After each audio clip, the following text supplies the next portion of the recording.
agendadas para la mañana de hoy. Como mencionaba el profesor Cabrera, este fin de semana un grupo de precandidatos independientes hizo un comunicado en el que le exigen básicamente al presidente de la República, Laurentino Cortizo, que resuelva el tema de los fondos para el Hospital Oncológico, el Instituto Oncológico Nacional. Y está con nosotros para hablarnos del tema Daniel Lombana, que es casualmente precandidato por la libre postulación. Daniel, buenos días, bienvenido. Buenos días, Flor, profesor Salo. Muchas gracias por el espacio para estar aquí y comentar este importante tema.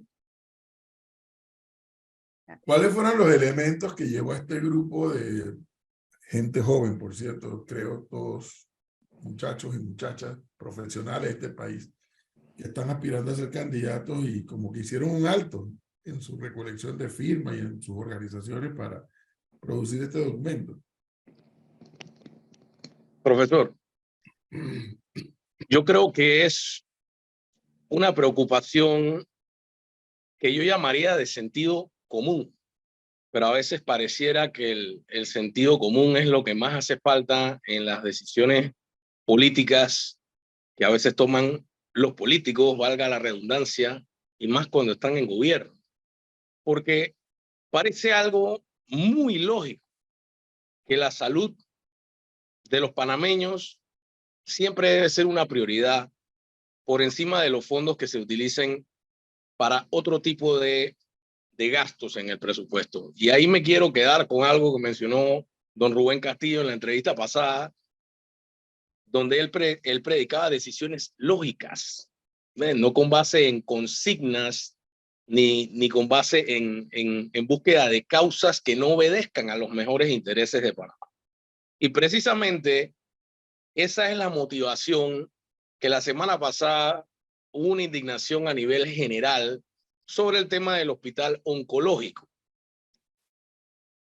que contrastó muy duro no solo la falta de fondos para este importante hospital público que atiende una enfermedad tan sensible como el cáncer, sino contrastar la falta de presupuesto para ese hospital con el despilfarro que se evidenció en las últimas semanas en toda una serie de cosas, como los foquitos de Navidad del alcalde, como los 48 millones para la compra de jamones para Navidad, casualmente en un año preelectoral, y el escándalo mayor de las últimas semanas, que son los más de 200 millones dentro de la descentralización paralela. Entonces, poner en perspectiva que al oncológico no se le puedan destinar 8 millones de dólares para un funcionamiento básico versus eso que yo acabo de mencionar, esos montos astronómicos de dinero para otras cosas, es un verdadero insulto al país, un verdadero insulto a la población, y que realmente nos movió a un grupo de precandidatos independientes a diversos cargos. Hay candidatos precandidatos a diputados, está la licenciada Ana Matilde Gómez, el diputado Raúl Fernández, Betseray Richard, Suki Yard, estoy yo, Daniel Lombana, entre otros precandidatos a diputados que participamos. Está Diógenes Galván, candidato a alcalde de Colón, y diversos candidatos a representantes que, bueno, decidimos unirnos y alzar la voz, porque el presidente, como siempre, para apagar fuego, salió con un tuit a decir que al oncológico sí se le iban a dar los recursos. Como se le prendió el rancho, entonces sale con un tuit. Pero ¿cuántas promesas incumplidas nosotros hemos visto del presidente y del gobierno? ¿Ve?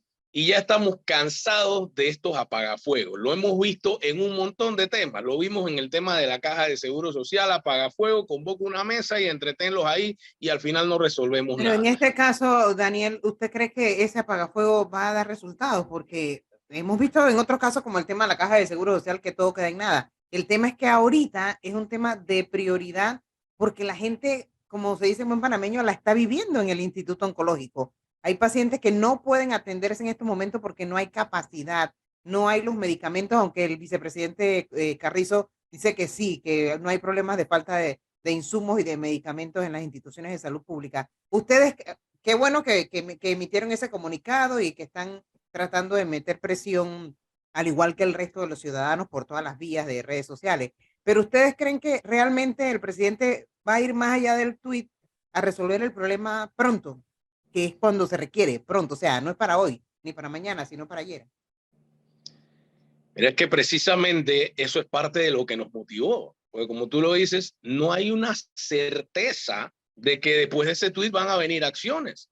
¿Ves? Ya hemos visto que comunican algo para bajar los ánimos, para calmar a la gente y después todo queda en nada.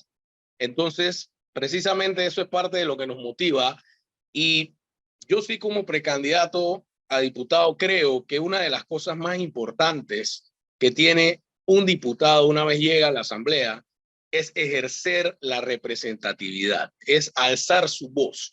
Es una de las pocas cosas que un diputado puede hacer en la asamblea de las cuales no depende de más nadie. La asamblea es un organismo colegiado de la cual para muchas cosas lo que tú quieras hacer como parlamentario va a depender de si tú puedes o no puedes juntar los votos para pasar un proyecto. Pero de las pocas cosas que tú no dependes de más nadie es agarrar un periodo de incidencia y hacer llamados de atención como este. Es pararte en una comisión y ejercer tu participación de una forma beligerante. Y es lo que nosotros estamos tratando de hacer en este momento, porque precisamente el oncológico necesita los fondos. Ahorita que regresamos en julio, va a venir de nuevo la discusión del presupuesto general del Estado y vamos a pasar otra vez por las mismas cosas. La distribución presupuestaria para lugares donde no funciona. Otro punto que nosotros tenemos que contrastar es cómo hace poco salió la noticia de que la planilla se subió a más de 4.000 millones de dólares. Y entonces nosotros estamos hablando que mantenemos una deuda por el camino de invalidez, vejez y muerte, que poco a poco va a ir subiendo de los más de 1.000 millones de dólares. Entonces estas son las cosas. Nosotros en el comunicado sutilmente tocamos el escenario macro, ¿ves? Porque hoy es el oncológico, pero mañana son las comunidades que no tienen agua. Y pasado es el programa de invalidez, vejez y muerte del seguro. Y a cada rato entonces nosotros vemos cómo el presupuesto se va por otro lado y no llega a las necesidades más sensibles de la población. Entonces, eso es parte de lo que nos movió. Nosotros sí esperamos que el señor presidente cumpla porque ya lo dijo, y ahorita que se retome el pleno de la Asamblea Nacional, hay muchos temas importantes para el país que tienen que pasar por ahí, incluyendo el que conversábamos recientemente con otros entrevistados, el tema de la minera, que precisamente estaba escuchando al ministro de Comercio que hablaba de los grandes beneficios económicos que va a traer y a dónde van a ir a parar esos fondos. Bueno, parte de esas son las cosas que a nosotros nos interesa que realmente toquen estos temas sensibles, ¿ves? Porque el cáncer es una enfermedad que no puede esperar, ¿ves? Y eso de que el vicepresidente dice que hay medicinas o que hay abastecimiento, yo le quiero recordar a él algo. Si él dice que hay 90, bueno, hay un 10% de medicinas que siempre hacen falta. Entonces, ese 10% de medicinas que él así ligeramente le resta importancia, puede ser el 100% de medicinas que necesita un paciente enfermo crónico, que las necesita recurrentemente. Entonces el tema del desabastecimiento no es un relajo que el gobierno puede minimizar como que solo hace falta 10%. Sí, pero si siempre es el mismo 10% y siempre son las mismas medicinas y siempre es el oncológico que no tiene presupuesto, al final tú le estás diciendo a un mismo sector de la población, nunca hay medicinas para ti. A un mismo sector de los pacientes de cáncer, nunca es prioridad el hospital oncológico. Daniel, una consulta. Ustedes, más allá del mecanismo, y lo pregunto porque creo que Daniel Lombana probablemente tendrá la herramienta. ¿Tienen alguna forma de saber si en algún momento, o sea, cuándo efectivamente el Ejecutivo honra la palabra de darle este presupuesto al oncológico? Mire, profe, yo creo que la primera línea de comunicación en ese sentido tiene que venir del propio presidente de la República. ¿Ves? Porque así como él subió Bueno, pero las comunicaciones de este Ejecutivo no son precisamente lo que mejor le caracteriza. Por eso pregunto si cuando ustedes discutieron sobre este documento y demás, si pensaron en algún mecanismo, o sea, si hay alguna forma de saber si se está ejecutando, no sé si es traslado de partida, no sé si es, no sé, o sea, Mire, si hay alguna... hace poco vi que la Comisión de Presupuesto estaba discutiendo un tema de un crédito. ¿Ve? Precisamente aquí el seguimiento es muy importante porque no son muchos los mecanismos que ellos tienen para esto. Entonces, definitivamente, digo, la agenda de la Comisión de Presupuesto en muchas cosas se puede saber qué van a discutir, se puede saber qué va a pasar. Afortunadamente hay diputados, está el diputado Juan Diego, independiente en esa comisión en este momento, y luego de julio debe continuar habiendo por lo menos un candidato independiente que siga exponiendo al país cómo evoluciona este tema. Nosotros tenemos la forma de darle seguimiento a eso, saber qué está pasando en la comisión, saber qué viene en el nuevo presupuesto general del Estado también y estar encima, profe. Al final, hasta los diputados que están dentro de la Asamblea tienen que estar constantemente encima de sus temas porque las promesas políticas se las lleva el viento. El mismo presidente de la Asamblea promete cosas, dice que se van a hacer proyectos, dice que se van a discutir y al final no se discuten. Es Así que, que Daniel, es que, y usted que está aspirando a ser diputado y que ojalá lo logre, porque ha demostrado tener una serie de conocimientos y experiencias que le podrían aportar mucho a la Asamblea en un debate legislativo. Hace un momento que conversamos con Rubén Castillo, él utilizó un concepto que cada vez se pone más de moda, pero que yo espero que no sea una moda, sino que sea algo cada vez más efectivo, y es la denominada veeduría. Y cada vez más gente habla de la importancia de la veeduría precisamente para que el ciudadano organizado diga, hombre, fuimos y vimos que se cumplió esto. Fuimos y vimos y no se hizo aquello. Este tema de la veeduría, que es un concepto que cada vez está tomando más fuerza en Panamá y en otras latitudes, creo que debemos acogerlo con mucho más vehemencia, ¿no? mire, es muy interesante, profe, porque precisamente me lleva por una línea que yo hace algunas semanas estaba comentando en mis redes sociales. El tema de la veeduría tiene incorporado un componente de rendición de cuentas, tiene incorporado un componente de participación ciudadana y para la Asamblea tiene incorporado un componente de parlamento abierto. Ves que son cosas que son tendencia en el mundo, cada vez más transparencia en el órgano legislativo, cada vez la existencia de más organizaciones no gubernamentales que ejercen lo que son observatorios legislativos, le dan seguimiento a los parlamentos, para lo cual es muy importante la apertura del Parlamento. Y la Comisión de Presupuesto continúa teniendo algunas facultades dentro del reglamento interno de la Asamblea Nacional que le permiten coartar eso. Recordemos que este gobierno, en una instalación de la Comisión de Presupuesto que no es nada especial, la hicieron a puerta cerrada hace algunos años y la Comisión de Presupuesto continúa contando con esa posibilidad de cerrar puertas a la ciudadanía, a los medios y a todo el mundo cuando ellos así lo consideren.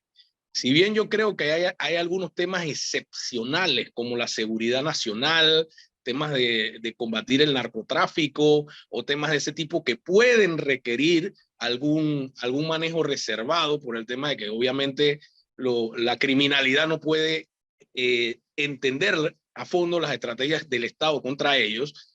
Eso tiene que normarse de una forma más precisa que realmente no se convierta en un relajo y afecte la posibilidad de que la ciudadanía cada vez esté más pendiente de lo que se discute en el presupuesto general del Estado, porque para mí como precandidato es una de las cosas más importantes. Yo quiero recordar que cuando se le cambió el nombre a la Asamblea, de Asamblea Legislativa a Asamblea Nacional, en parte fue para resaltar que la Asamblea Nacional no solamente ejerce funciones legislativas, la Asamblea Nacional tiene funciones administrativas, tiene funciones judiciales, y dentro de eso una de las más importantes, todas tienen que ver con la fiscalización de las instituciones, la posibilidad de citar funcionarios, la posibilidad de pedir rendición de cuentas, la posibilidad de ejercer un rol activo en cómo se destina el presupuesto. Y todas esas cosas son trabajos importantes que yo siento que un diputado tiene que conocer, tiene que saber y tiene que ejercer de forma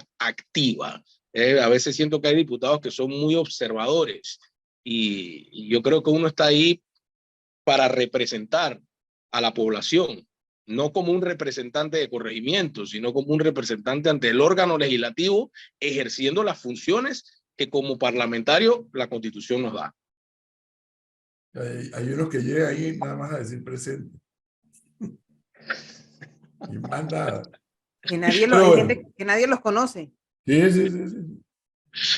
Pero en fin. Eso lamentablemente es una de las cosas que yo más predigo, profe, porque siento que a veces se está poniendo de moda como para tratar de salir un poco del discurso clientelista, y está bien decirle a la gente que el diputado está para hacer Ahora, leyes. Pero Daniel, sí, dígame. perdona, el Instituto Oncológico es realmente urgente. Como yo te decía hace poco, es para ayer. Lo del traslado de partida ese que estaban definiendo en la Comisión de Presupuesto, creo que era poco más de 3 millones de dólares. O sea, es nada para lo que realmente requiere el Instituto Oncológico. Ni siquiera es que 8 millones, que era la suma que se estaba mencionando por allí para resolver los temas prioritarios de la institución de salud. Es mucho más el dinero que se requiere. ¿Ustedes han podido evaluar de dónde irían a salir los fondos, de dónde el presidente echaría mano para poder resolver el tema del oncológico? Oye, mira, esa es de las tantas preguntas que en realidad hay en el ambiente, ¿ves? Porque yo recuerdo también cuando yo escuché una vez al señor Rafael Mezquita, asesor del presidente, decir que este gobierno no iba a tocar el tema de la caja de seguro social, pero que iba a dejar los fondos, que no se preocupara. Entonces, constantemente escuchamos ese tipo de propuestas, entre comillas, de este gobierno, de prometer dinero sin especificar las fuentes de dónde lo van a sacar. O sea, yo soy un fiel creyente de que dentro de alrededor de 27 mil millones de dólares que se destinan en un presupuesto general del Estado todos los años, yo soy un fiel creyente de que sí se puede hacer un mejor uso de esa distribución. Es posible, ¿ves? Si tú tienes la voluntad y para mí no debe haber ningún problema en el presidente y el ministro de Economía y Finanzas y los diputados de la Comisión de Presupuesto y el propio oncológico encuentren la fórmula de dónde se le va a dar el traslado, de dónde se le va a dar el crédito, pero lo prioritario es que se entienda que hay que cumplir con eso. Y en un ambiente en el que ellos nos han hecho gala de que hay dinero, ¿eh? Hay dinero por Claro, todos lados, hay claro. dinero para movimientos electorales, hay dinero para todo lo que ustedes quieran, entonces simplemente no puede ser, o sea, no puede ser que digan que no se pueden. Y Y no, no estamos hablando y que tampoco de una suma astronómica de plata. exacto, que ha sido más lo que se ha repartido en la descentralización en los diferentes municipios y que el presidente dice que el que tiene que ver con eso en el tema de auditos sería el contralor. O sea, básicamente como que se lavó las manos con el tema de la descentralización, ¿no?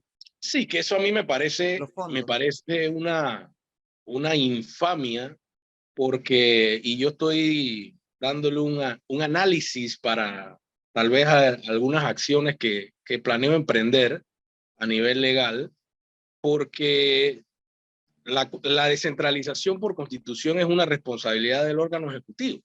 Y yo cuando yo escuché al presidente decir eso no tiene nada que ver conmigo, inmediatamente algo no me hizo clic en mi Algo psique no legal. sonó. ¿Cómo va a ser que eso no tiene que ver con usted, señor presidente, si el mismo artículo, él invoca un artículo de la Constitución para defenderse, pero ese mismo artículo habla de que el órgano ejecutivo es el garante de ese proceso de descentralización? Así que ahí inmediatamente a mí me hizo un cortocircuito de cómo así que él no tiene nada que ver. ¿Cómo así que ahora hay una entidad autónoma que ve eso fuera del Ejecutivo, que le permite al presidente lavarse las manos?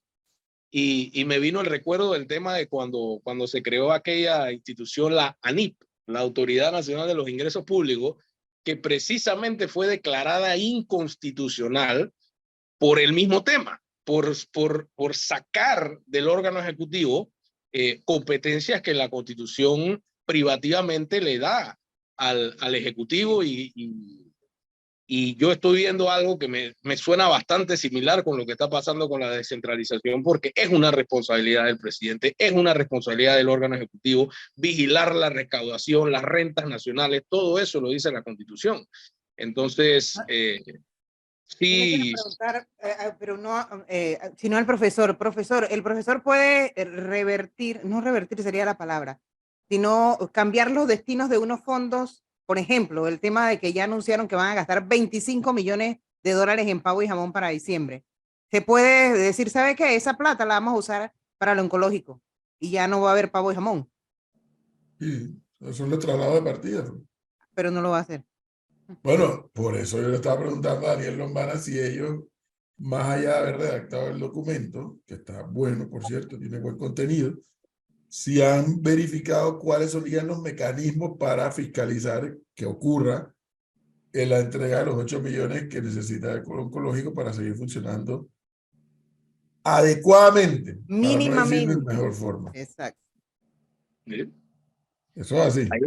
Ahí Pues. ejercer la ciudadanía activa, como siempre nos toca, bro, estar encima, ver que los traslados se den, ver que las solicitudes se cumplan. Si eso no se da prontamente, evidentemente no están cumpliendo y tendremos que continuar alzando nuestra voz o ejerciendo los mecanismos de presión que creamos convenientes para hacer que el presidente cumpla. Porque es que ya lo dijo, aquí ni siquiera estamos en la etapa de que estamos pidiendo una pretensión. No, la pretensión se pidió y ya el presidente dijo que le iba a honrar. Así que estamos más a nivel legal en la etapa de una ejecución de lo que el presidente ya dijo. Entonces tenemos que vigilar por los mecanismos que tengamos que eso realmente suceda. Vamos a esperar que así sea. Y ustedes, don Daniel Lombana, y todos aquellos que firmaron ese documento, espero que nos mantengan informados de si se enteran de una cosa u otra. Con mucho gusto, profesor. Gracias a usted por el espacio. Que esté bien. 8:27